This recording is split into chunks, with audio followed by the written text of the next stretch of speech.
Hi guys, good morning.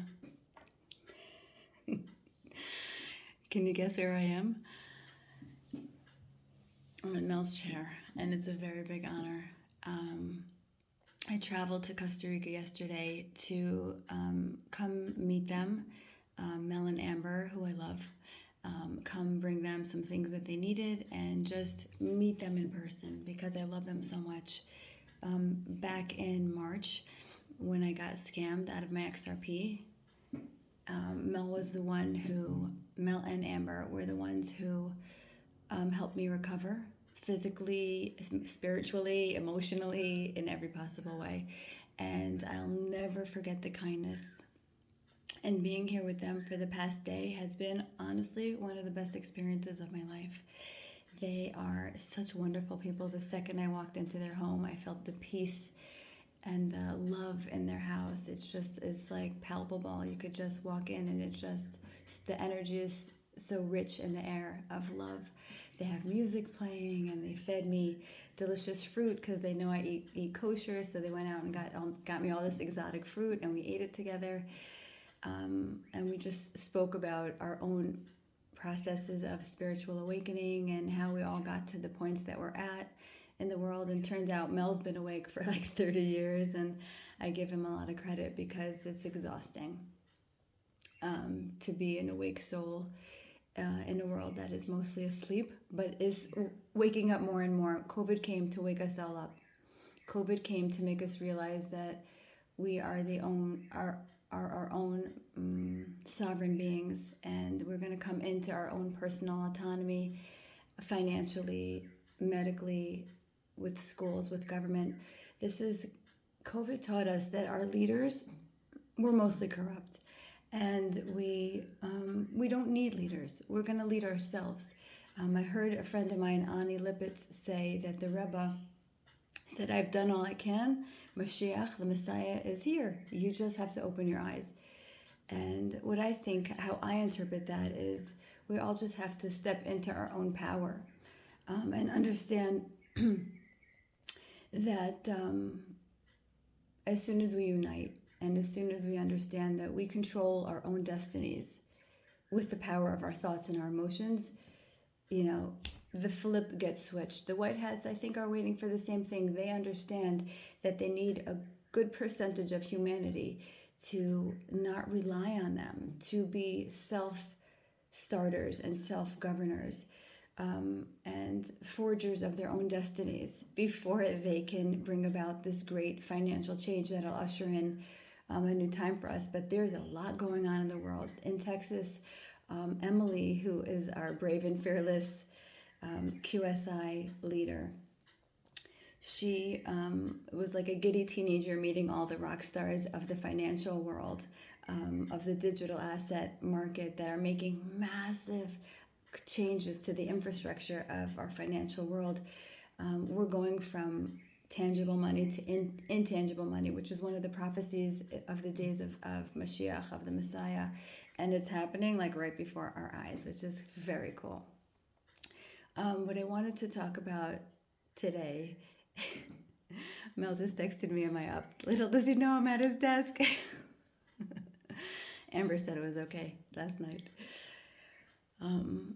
I wanted to say that the way I view this world is that God created it, and then we are co-partners with Him in co-creation, where we co-create our lives, the universe, in real time with Him, through our thoughts and emotions that we put out into the quantum field. There are two sentences in the Psalms that allude to this. And the first one is Hayotzer Yachad Libam. This is in Psalm 33. Hamevin El Kol Ma'asehem. Hayotzer Yachad Libam means He is creating, He is the creator, He's forging life together, Yachad, with our hearts. So our center of emotionality is what God is working with in creation. So when we put our good thoughts and our good vibes out into the ether sphere, into the universe, that's the best work we can do.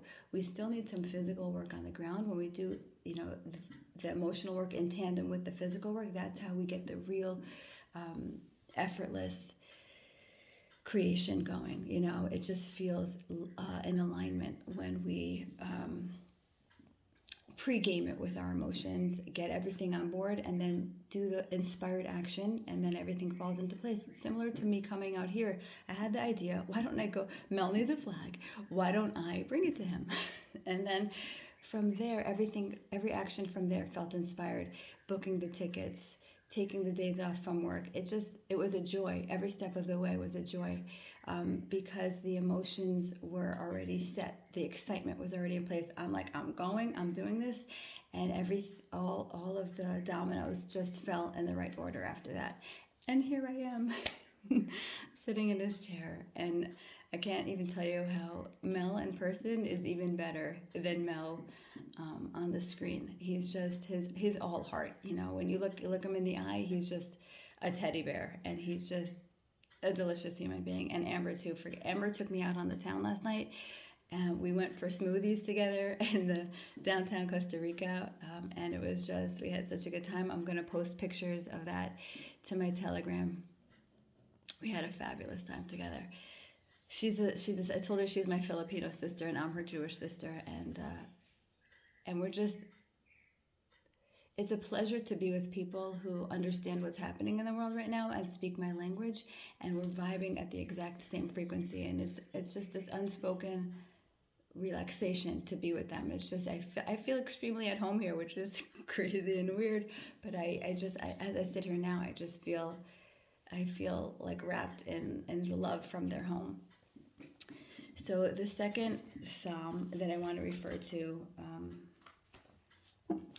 is at the very end, and it's a famous one. And it's Psalm 125. 126.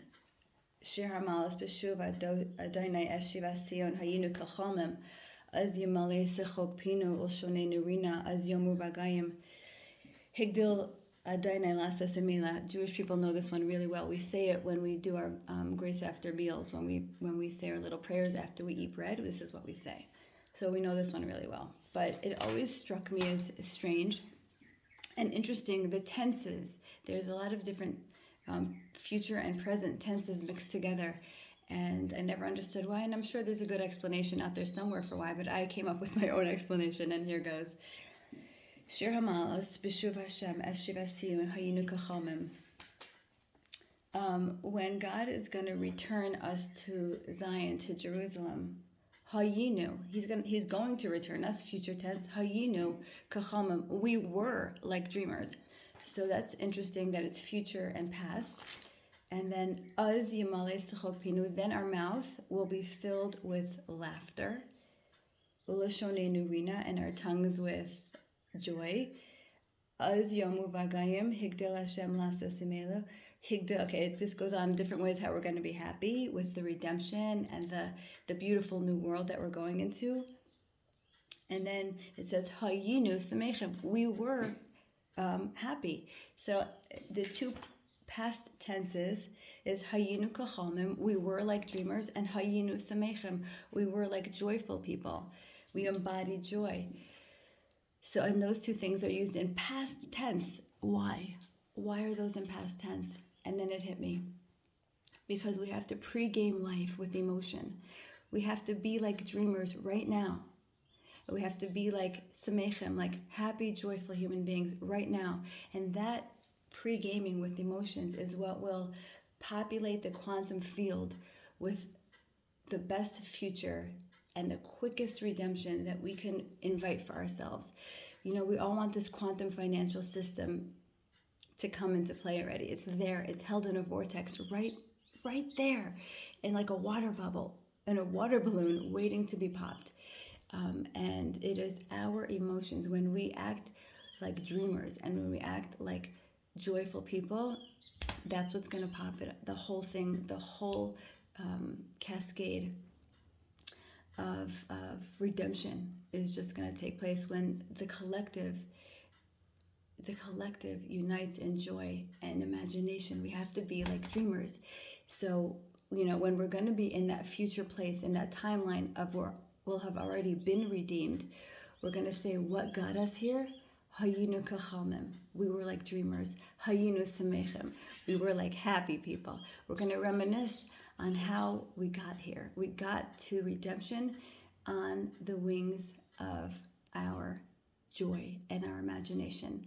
So keep pumping those good vibes into the quantum field, because every single one is received by God and spins the wheels of creation. He is creating in real time with us using the juice of our emotions. And I'm just so thrilled to be here. And I want to say one more thing, that on the way, how do I know the white hats are in control? Without a doubt. Because in the airport, my ticket wouldn't print. And so I had to go to the counter. And they said, oh, does she need one of these to get on the plane? Like, oh, no, that's over. She doesn't need one of these. She doesn't need paperwork at all. I'm like, oh, thank God, because I didn't even think about getting that. And then they said, and then when we get it, I said, do I have to wear one of these on the plane? I got nervous because I didn't even bring one. And like, oh no, as of April 14th, that was done with. And even the workers here, we're just done with it. So I was like, if the black hats were still in control, they never would have let go of this on airplanes.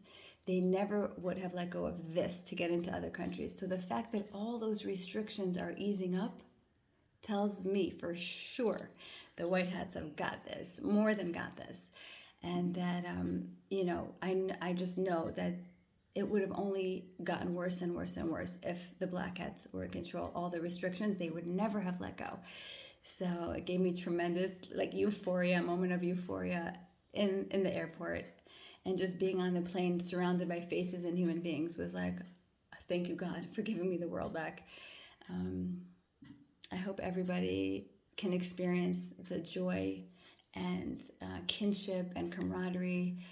I was just lying in bed last night, so grateful to God, talking to God. Thank you, God, that I was able to travel here and be here, and meet and hug and squeeze Mel and Amber, who are just the most wonderful people. I love you all. Have a great day.